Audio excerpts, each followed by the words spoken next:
Okay, so for practical electricity, right, this is the overall idea. When we use electricity, because it's practical, this means that how are we using it, all right, to actually achieve the outcome or our economic purposes. So when we use electricity, we are in fact converting electrical energy into these are some common usage, all right. It's not restricted to only these three types of energy. Of course, there are many appliances, many electrical devices that can convert electrical energy to other forms of energy other than the three stated here, but these three are the most common one. So first we have heat energy, all right. The input electrical energy can be converted into output heat energy, all right. Heat energy can be converted here. So some example include your electric kettle, your oven, and your heater. All these electrical appliances actually make use of something which we call the heating element, alright? Heating elements, there's heating element within these electrical appliances. And some of the time, not all, some of the time it's actually coiled this way, alright? Some of the time when you open up these electrical appliances, at the bottom you can see there's actually this coil of the wire. And what is this coil of wire made of? Usually it's made up of very high resistance material, like for example nichrome, alright? Usually this coil of wire is made of very high resistance material, for example nichrome. So what does the nichrome does, alright? When current starts to flow through this nichrome wire, because of the high resistance nature of this nichrome, alright, they are able to they are able to convert your electrical energy into heat energy. Yeah. Alright, and do take note not all of the conversion of electrical energy to heat energy is 100% efficient, alright? In the previous topic, current of electricity, you guys have learned about current flow, alright? And when the current flow through a wire, some of the electrical energy might be lost to the surrounding, alright, through the cable is flowing through. And there are other sources of heat energy loss as well as the reasons that I explain, right? The conversion is not 100% efficient. Okay. So later on, let's have a look at this conversion of electrical energy into light energy. And one of the most common example includes your daily use, alright? Something that we use every day is your light bulb. Now, what is present within a light bulb is that there's actually this tungsten filament, alright? This coil of wire which we call filament, and it's usually made up of a high resistance material, and that material not only needs to be high resistance, it needs to withstand, alright, very high temperature as well. So it needs to have very high melting point, and that's why tungsten is the selected material and is the best material to construct your light bulb, alright.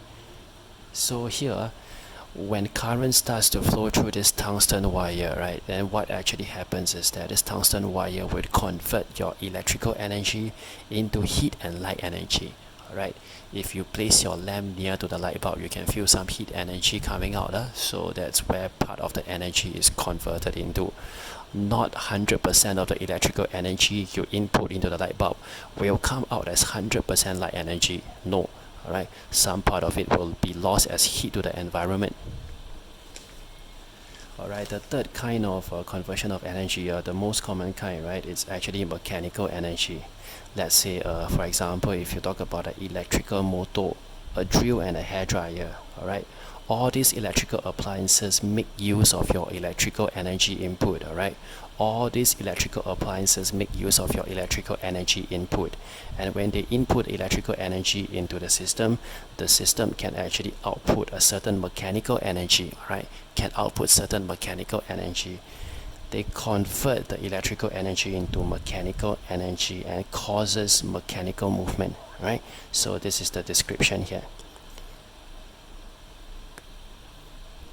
Alright, one example is like, for example, in US there's this very famous brand called Tesla, right? And Tesla used to build electric cars. Of course, there's much more technology to that, but let's go into the simplified sense. Is that, let's say, if you input electrical energy into its electric motor, the electric motor can convert the energy into, alright, kinetic energy of the car. Kinetic energy has to be associated with motion. Anytime a mass actually starts moving, it acquires kinetic energy, and kinetic energy is a form of mechanical energy. Alright. Okay, today we will be learning how you calculate electrical power, okay? And it's a very important topic, right? One of the most common example is for us to calculate our power bill. Let's imagine, right, Tom turns on his computer and play his aircon, right? Turn on his aircon and play the computer 10 hours a day. Then by the end of the month, he received a bill from PUB and he got a bill shock. Why is the power bill for that month so expensive? As compared to the previous months where he only watched Netflix and the only appliances he turned on at home, alright, for that entire month, it's only his TV when he watches Netflix. Why is the power bill so much different, right? As compared to him turning the computer and aircon, compared to him watching Netflix on TV alone. So that contributing reason, right, is because that different appliances actually consumes different electrical power, and this is where we can actually learn the calculation for this power consumption. Okay, generally for us to calculate power, we say that power equals to VI, alright? So the P stands for your power, the V stands for your voltage, and I stands for your current flow, alright? Current flowing through that device, alright, take note, this is the current flowing through that device. Now, because in the previous topic, current of electricity, we have learned, alright, voltage can be expressed as current flowing through the device multiplied by the resistance of the device itself. So V equals to IR. When we replace the V inside this formula, we can also express the power as the power consumed by the device, right, as IR times I, which gives us I square R, right? Or alternatively, since V equals to IR, right, and if you make I the subject, I will be equals to V over R. So you substitute back into this equation, power can be expressed as V times V over R, which gives you V squared over R, right? So this is how you derive the second equation for your expression for power. Okay, now let's remember, right, power is actually defined as the work done per unit time, alright? The rate at which energy is dissipated per unit time, that's where we define as power. But how do you associate power with energy? Remember, energy divided by time give us power. So if we multiply power by the time taken, right, so this will give us the total energy consumed. And since in this topic we are calculating electrical power, the energy that we are calculating is the electrical energy consumed, right? It's the electrical energy consumed. So, okay, so this is what happened, right? If you want to derive your electrical energy consumed by the device, let's say if you are able to get hold of the information, right? Let's say if you are able to tell what is the power rating of the device, usually through the sticker label at the back of the appliances. And if you turn it on for a certain duration, alright, do take note, if you turn the device on for a certain duration, and that duration you convert it into seconds, alright, that time reading you convert it into second, then if you take the power multiplied by the time in second, you will be able to get your total electrical energy consumed, alright, total energy consumed. And this formula applies for all sorts of energy calculation, alright. Doesn't only imply that this formula is strictly for electrical calculation, alright. It's not only involving electrical energy. Sometimes if you want to calculate mechanical energy, this formula can be applied as well. Now, since we learned that power equals to voltage times the current flowing through that device, so power can be broken down into V times I. So when we take a V times I multiplied by the T, we will end up with something like the total energy consumed equals to VIT, right? Power is the VI and multiplied by the T, you get total energy consumed. And VI just now, right, the power rating can be also expressed as I square R. So here, we can take I square R times T, alright? We can take I square R times T, and this will give us the total energy consumed as well, right? I square R times T, this is the total electrical energy consumed as well. Now next, right, when you take V square over R, so the power rating can be also expressed as V square over R, and when you take this multiplied by T, this is also another expression for you to derive your total energy consumed. Now the SI unit for electrical energy is expressed in terms of joule, right? It's expressed in terms of joule, And 1 watt, let's say if you are able to determine what is the power rating for the electrical appliances, right? Then usually power is expressed in terms of watt, right? Watt is the SI unit for power rating. That watt can be seen as, alright, can be comprehended this way.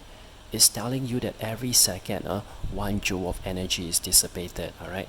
So let's say if this electrical appliances, like for example a fan, right? A fan is actually rated at 50 watts. This means that every 1 second itself, alright, that fan is consuming 50 joules of electrical energy, alright? It's consuming 50 joules of this input electrical energy, alright, to be converted into other forms of energy every 1 second. So here's another example. Let's say if we have an electrical lamp, and let's say at the bottom of the lamp you can find a sticker label, and on the label itself, right, it tells you this electrical lamp is rated at 60 watts, 240 volts. So what can we say about this? We can say that the potential difference of 240 volts must be applied across the lamp, alright, so the lamp can function. Under normal operating condition, for the lamp to even work, you will need to have a potential difference of 240 volts. If you apply any other voltage, it might or might not work, alright? Sometimes even if it works, the brightness of the bulb may be affected. So here, the power generated, right, is defined as P, alright? The power that you actually calculate can be derived using this formula, P equals to VI. And power generated is actually 60 watts, alright? Alternatively, you can see it this way. This 60 watt label on the label, right, is actually telling you that this electrical lamp is consuming 60 joules of electrical energy, alright? It's consuming 60 joules of electrical energy every 1 second. So this is the power generated, and this is what it means. The operating current is seen as 60 watts divided by 240 volts, right? Because for every electrical appliances, you will need to have current inflow so that it can have a provision of electrical energy. Alright, there must be an inflow of this electrical current. Right. So under normal operating condition, alright, for this lamp to operate normally, to give off its normal brightness, the current can be found using P divided by V. You see? If you look at this formula, P equals to VI. The label given you the V, and the label has given you the power. So you take 60 watts divided by 240 volts, you can get what is the current flow. So the current flow here is 0.25 ampere, right? The current flow here is 0.25 ampere. Now later on, this is what happened. The effective resistance of the lamp here, right, is 240 volts divided by 0.25 ampere. Okay. So every electrical appliances, it's very hard to get a material, or it's very hard to get electrical appliances with totally zero resistance, alright? It's theoretically, practically impossible, alright? It's practically impossible for any device to have zero resistance. So over here, now the effective resistance for the lamp, right? V equals to IR, so how much resistance? When we talk about resistance, right, remember from the previous topic, right, current of electricity, resistance actually measures how much are you impeding, alright, the extent of the impedance you cause to the flow of charge carrier. So which means how much of the stopping power are you providing, alright, how much of the obstacles or how much of the stopping power are you providing to impede the flow of the charges, alright? So this can be seen as resistance of the appliances. The effective resistance is calculated this way, V equals to IR. So when you take V divided by the I you found just now, you can find the effective resistance R, right? V divided by I, which you found just now, can give you the effective resistance R. Okay, so this is what happened. Here there's a next example, and we talk about the immersion heater, right? Wow, if you look at this label for the immersion heater, it's rated at 3000 watts and 240 volts. Wow, 3000 watts, that's quite a high power rating, alright? And let's study what does this label, what can we infer from this label. Okay, that 240 volts on this label, right, tell us that under normal operating condition, right, a potential difference of 240 volts must be applied across the heater, right? A potential difference of 240 volts must be applied across the heater. So if you link it back onto the electrical plug, these two ends will generate a potential difference of 240 volts. So the power generated in this, right, let's look at this. The power generated equals to VI, there's a missing I here. Okay, so if you take voltage times the current, it gives you 3000 watts given in the label. So from here, right, now the question gives us the power, the question gives us the voltage. So we can find what is the missing current. So the operating current, right, is rated as 3000 watts divided by 240 volts, right? The operating current is actually 3000 watts divided by 240 volts. So that gives us a 12.5 operating ampere, right? Now next, let's move on to this part 3 here. When we are expressing electrical energy as a commercial unit, alright? Because let's remember, when we talk about electrical appliances, or in most of the cases in your scientific laboratory, if you do experiment or if you want to gather data, or in most of the real life cases, alright, we express electrical energy in terms of joule. But when we are calculating this household consumption, alright, household electrical energy consumption, we don't express in terms of joule, alright. It's just like when we are talking about distance, when we want to express a certain displacement between two objects or distance between two objects, we usually express in terms of meters, alright.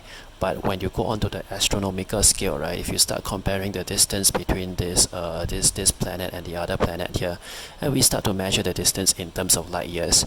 Because why? Because at that grand scale, at that kind of astronomical scale, it's very, very impractical for us to express the distance as meters anymore.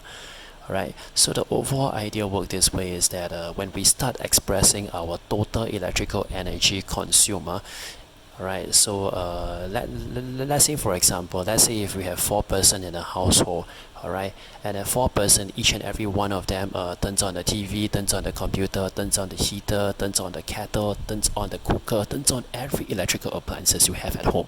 Wow, so how much electrical energy would you consume? That's a lot, right? And calculate, right, let's say if you take the electrical energy and you calculate for the entire month of the consumption, wow, that's really a very huge figure. So it's very impractical for us to express our electrical energy consumption in terms of joule, and that's why for household unit, for household electrical consumption, we generally express it in terms of kWh, alright, kilowatt hour. Take note, this is actually kilowatt hour, which means that it's a kilowatt, thousands of watts multiplied by hour.